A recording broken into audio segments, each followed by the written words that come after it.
Hi everyone, and welcome back to my channel, and I'm so glad you joined me.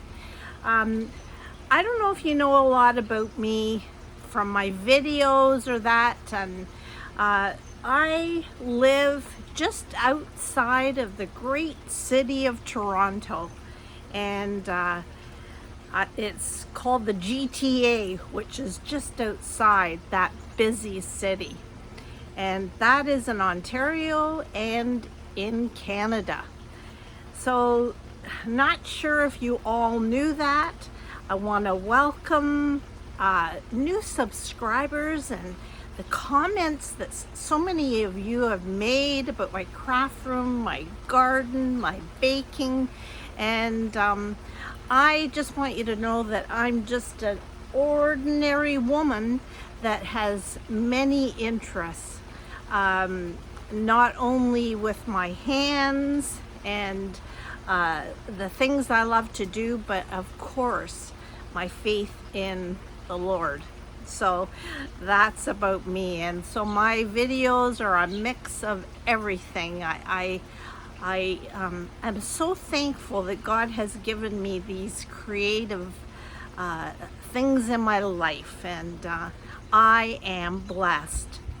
So today it is a hot, humid day here. We get hot summers, and we never lately. You've heard about all the fires in northern Ontario and how hazy and smoky it is, and it just seems like there's one thing after another. But I'm not going to let it get me down. I'm going to keep on going.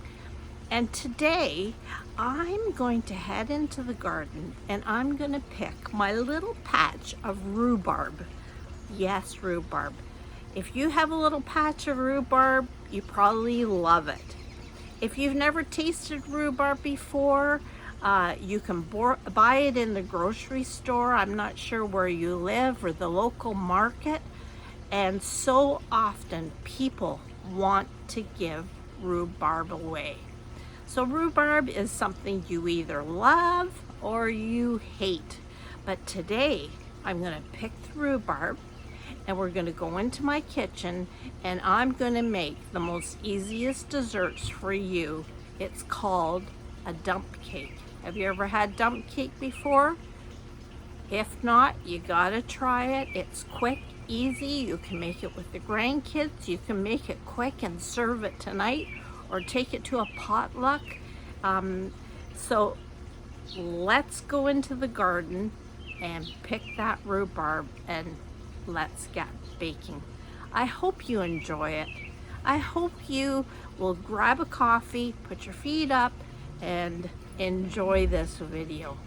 There's a bit of thunder rumbling, and gotta pick it quick. Lightning may strike, but I'm gonna keep on going, so let's go. Have a great day.